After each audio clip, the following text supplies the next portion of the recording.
So the next function is the employee identification and recording of hours worked.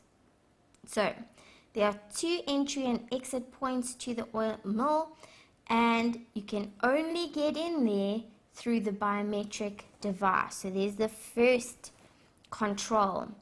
When you enter, it scans the thumbprint.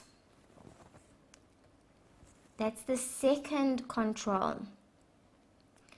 And the payroll is automatically calculated. The third control. Sorry, let's do 2 there. Security personnel present, so the fourth control. And they follow up on any unsuccessful attempts, the fifth control. I now need to go and see what controls are tested and whether that test is appropriate. So we go to the employee identification. Observe that staff are able to gain access to the oil mill only after their thumbprint has been scanned. So yes, I've said yeah, that is a valid test, but it only gives evidence for that observation. So it's not going to be sufficient because you only get evidence for that moment in time. So I need to discuss the concerns here with that specific test, as this procedure alone is not sufficient evidence. So I can't go and cross off the control has been tested here. Review the screen to confirm the machine is operational. That's not a test of control, so I'm going to ignore that. Observe security reviewing the workers. So once again, that's the same concern that I've noted above here, and that is then not going to be sufficient to gain evidence that security are correctly monitoring this access. I need to come up with another procedure. And then for selected staff being scanned in and out, record their details and trace these to the logs to confirm that they are correct. So this is going to be a sufficient test. So let's go and cross that off under the controls.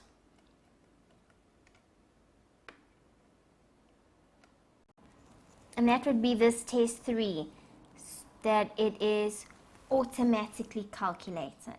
So what I can see is I have concerns, and then I'm going to have to come back here to come up with better tests to test these controls.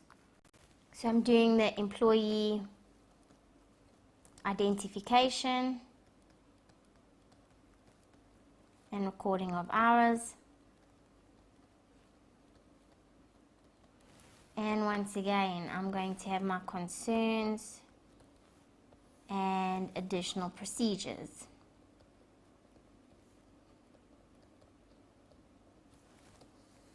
My first concern, observing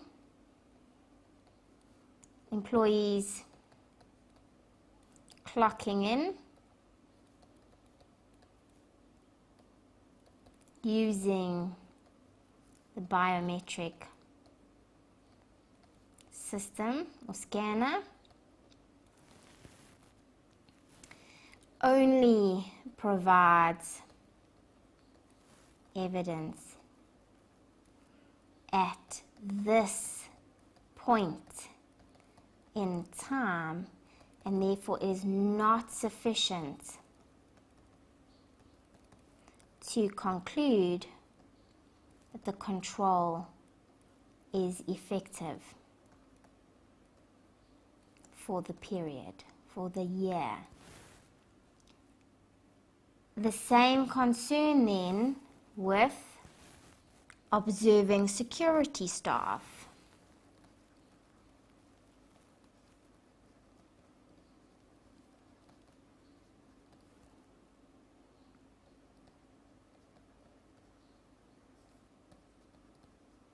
Scanning in and out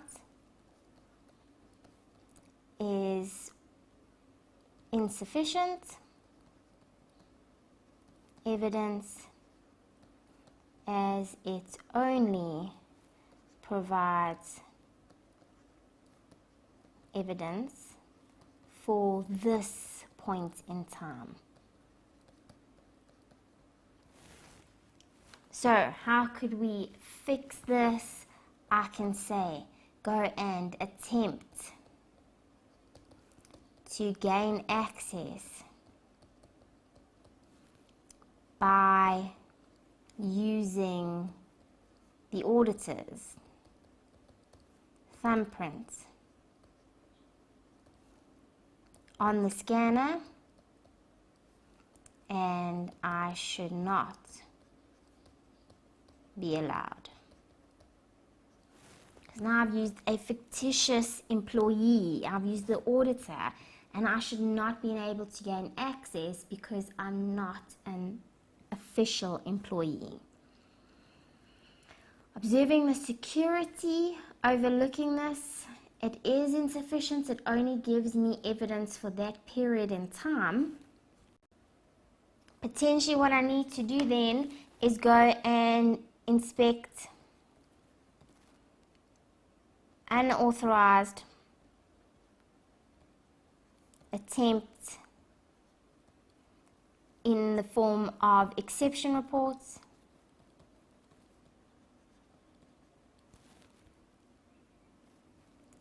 to see if these were addressed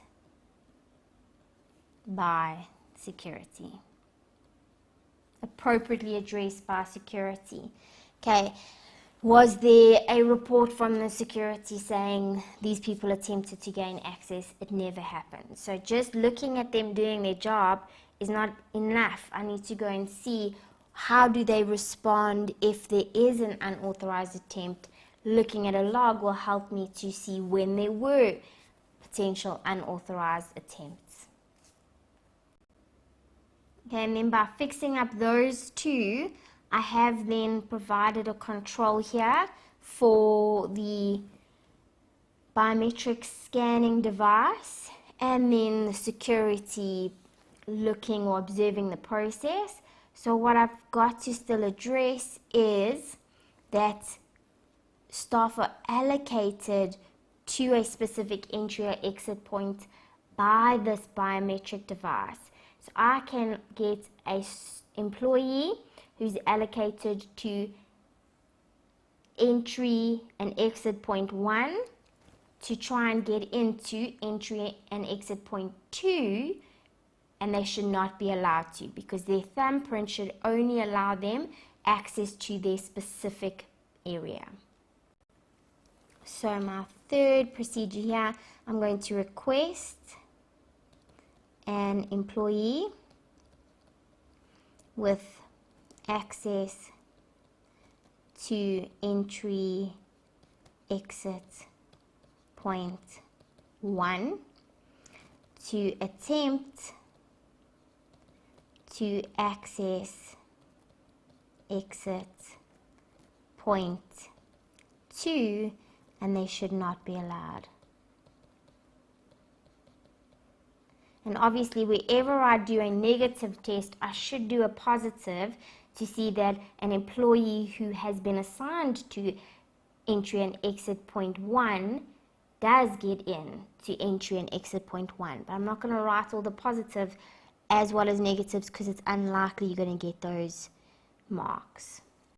And I've now addressed that control. Then, review of employee attendance.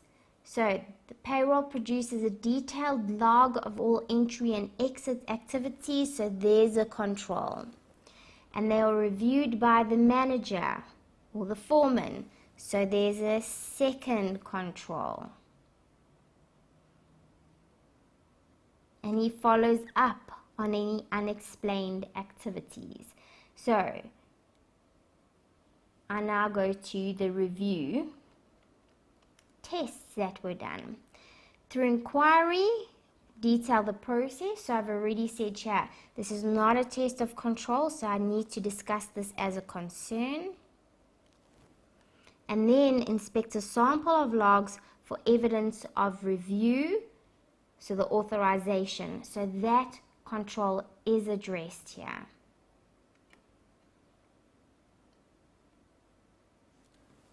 Dress it up. Okay, so I want to obviously now see that there is a log as a test. I don't need to test for the review because that's been done. Okay, but I first want to discuss my concern. So I'm doing review of employee attendance. And I've got my concerns and my procedures. My concern is going to be that inquiry of the foreman about the process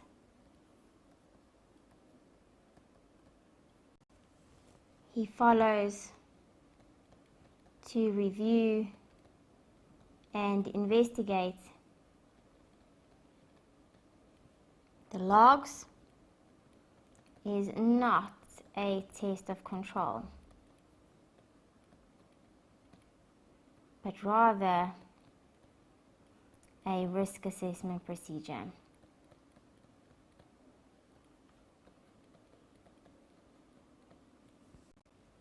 And so my test is going to be to select a sample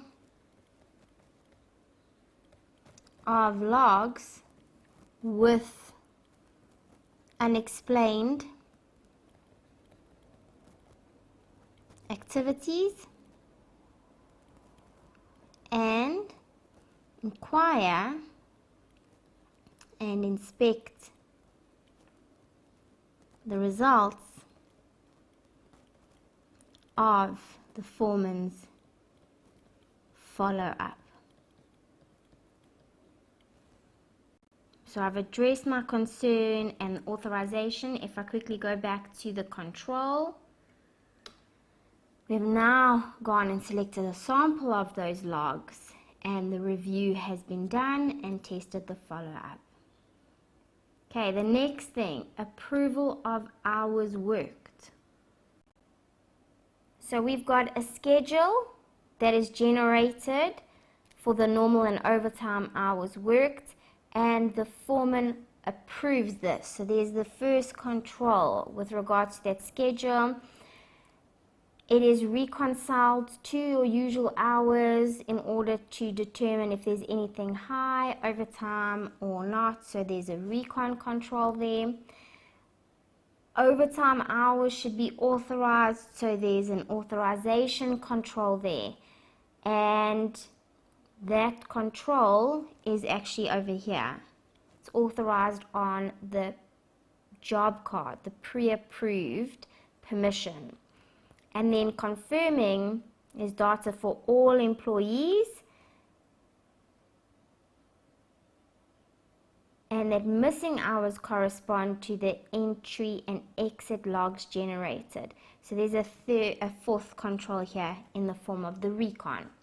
Okay, now let's go and look at what controls are done to see if any of those are adequately tested. So they take the schedule, they inspect it for evidence of unusual hours worked and verify the accuracy of those. Trace hours worked from the schedule to the reports to confirm the accuracy and inspect that they are authorized. So it seems like they have done adequate testing here. The authorization has been done and the reconning has been done. What hasn't been done is the authorization of overtime and the reconciliation of all employees to the list to see if there are any missing hours. Okay, so I don't have any concerns then with what they've done.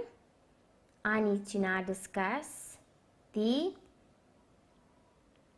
additional control test that needs to be performed. So I'm doing approval of hours worked, concerns, and additional procedures. And my first additional procedure is going to be to select a sample of overtime hours on the schedule of hours worked and trace to the job card with the pre-approved authorization of the overtime.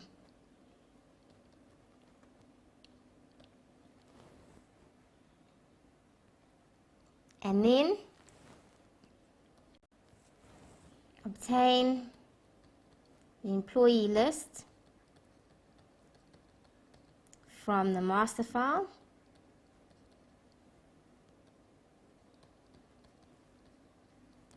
and select a sample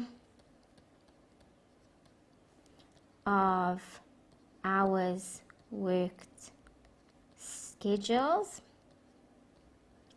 and agree that all employees on the list are included in the schedule, because the concern is that they are missing on the schedule. So I have to go from the complete list and trace it that way. Okay, I've now gone and looked at the concerns and discussed those. I've then rectified the concerns with the correct procedures that should be done, and then performed additional procedures for any controls that were not tested. Okay, move on to question 2.